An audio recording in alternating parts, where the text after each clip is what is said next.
At 118.6, the Sacramento Kings currently have the best offensive rating of all time since the NBA merger. Yes, you read that right. No, there's no typo. I'm talking about the Sacramento Kings. Yes, the same Kings who traded away arguably their most valuable asset in Tyrese Haliburton, who is blossoming in Indiana, by the way. The same Kings who drafted Marvin Bagley second overall in 2018, before Luka Doncic. The same Kings who haven't made the playoffs for 16 consecutive seasons, the longest drought in NBA history. Their previous 113-109 victory against the Memphis Grizzlies had marked their 7th straight victory, a feat they had not achieved in 18 years. De'Aaron Fox led the way with 32 points on 11 of 21 shooting, including 5 of 8 from deep, while also adding 8 rebounds, 6 assists, and 4 steals. Fox's ability to compete with Grizzlies star Ja Morant bodes well for the Kings, as the 24-year-old former first-round pick in the 2017 draft appears to be on track for his first All-Star appearance. He is averaging a career-high 25.4 points per game, while shooting career-best 55.8% from the field.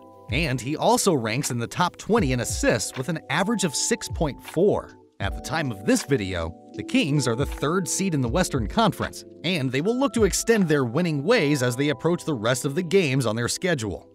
The Kings have discovered an effective attacking formula that works at all paces. The best thing is that, barring injuries, this appears like a workable offensive formula that will remain the team's identifier. The question is, how exactly are they doing it? In this video, let's break down how the Kings are shocking the NBA. Before we begin, please don't forget to like and subscribe for more basketball analysis such as this one. With that, on to the video. On offense, Sacramento has no weak spots, and the pieces are fitting together on that side of the ball. It all starts with a 1-2 punch of Fox and big man Domantas Sabonis. Fox, as mentioned above, is playing at an all-star level. He is leading the charge in this dominant offense, breaking down defenses by sheer force and will, and also showing improvements in his shooting abilities. We already know that Fox is one of the fastest, if not the fastest player in the league. When he was drafted, speed was always his trump card, as seen in this draft analysis from The Ringer during the 2017 draft. In the past, teams could get away with sagging off of De'Aaron Fox because he wasn't as effective at knocking down three-pointers, and the Kings lacked the shooting or spacing to kick the ball out if Fox drove to the basket. His shooting has always been criticized as the weaker part of his game, and there was no better indication than his 24% field goal percentage from 3. Just look how poor his form is over here. Prior to this season, Fox has been averaging 31% shooting from behind the arc.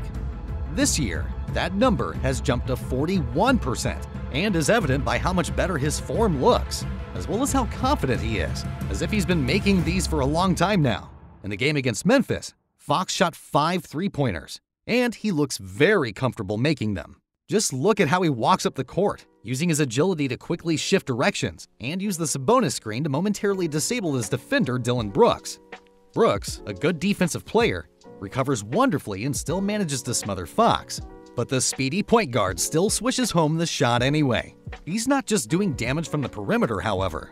Fox is 18th in the entire NBA in field goal percentage per game at 55% shooting. That makes him the only non-big and non-wing in the top 20 for that category.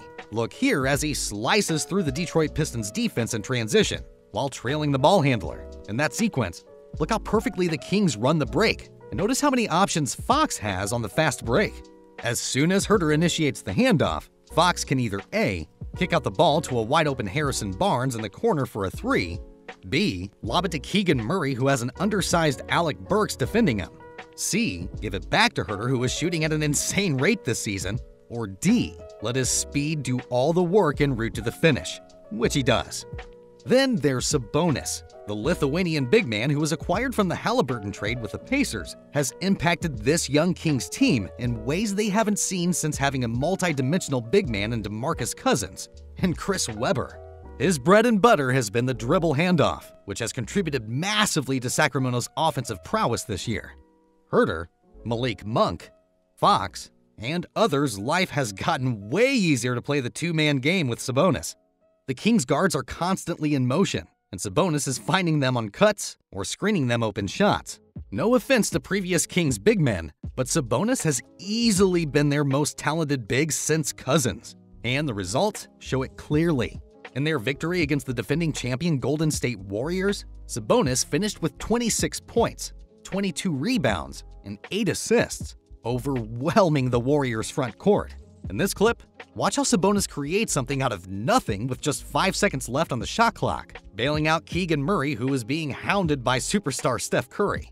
Sabonis also gives the Kings another dimension by being an unselfish offensive initiator, as seen here when he grabs and goes after collecting the rebound off the Warriors' miss, passing to Monk, gets the ball back, taking advantage of Klay Thompson in front of him, and passing to Barnes for the easy lay-in.